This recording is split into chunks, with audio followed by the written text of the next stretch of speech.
Okay, good morning mga tol. So, for today's video mga tol is tuturuan ko kayo kung paano natin malaman kung brushless motor yung nakuha nating mga drill, grinder na mga rechargeable online. So, may mga nagtatanong din kasi sa akin kung paano ba natin malaman kung brushless yung nakuha natin. So, tara mga tol, samahan nyo ako.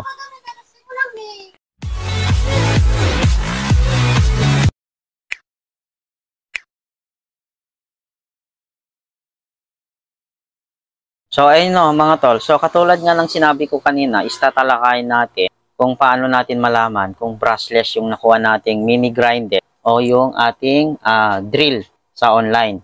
So, pag sinabi kasing brushless, mga tol, is wala siyang carbon, no? So, kung yung nakuha mong grinder o kaya drill, nag-aalanganin ka kung brushless nga ba yung nakuha mo o hindi. Ang una mong gagawin, mga tol, buksan mo yung makina. So, binuksan ko na yung ating mini grinder na nakuha para hindi humaba yung video natin, no? So, binuksan ko na siya para maipakita ko sa inyo, no? I-explain ko sa inyo.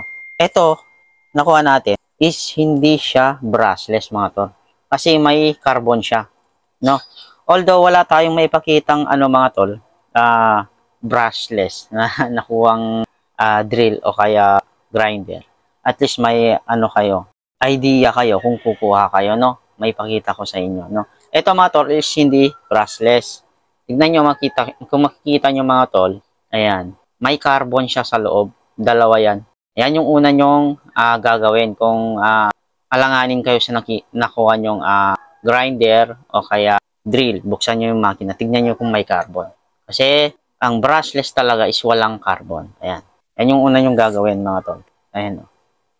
So yung mini grinder ang kinuha natin is hindi siya brushless, no? Tapos, pangalawang tips na, mga tol, na gagawin nyo, katulad nito, isa din tong non-brushless, no? May carbon din to, no? Pangalawa yung gagawin, so, i-off ko muna yung ating flashlight ng ating camera. So, punta tayo sa madilim na lugar, no? More moments later. Ayan. So, dito tayo sa part na to, mga tol, no? So, ito yung ating drill. So, dito tayo sa madilim. Ang brushless, mga tol, no? Pag inopen mo siya, no? Pag inopen mo siya, is wala kang makikitang spark dito sa part na to, no? Ito is hindi brushless. Tingnan niyo mga tol. Pag inopen natin, ayun. So nakikita niyo yung spark nung dito sa banda nito. Ayan, oh. Nag-spark siya, no? Ibig sabihin niyan mga tol is may carbon siya. Sa brushless kasi is wala siyang spark, no? Ayan, oh, nag-spark.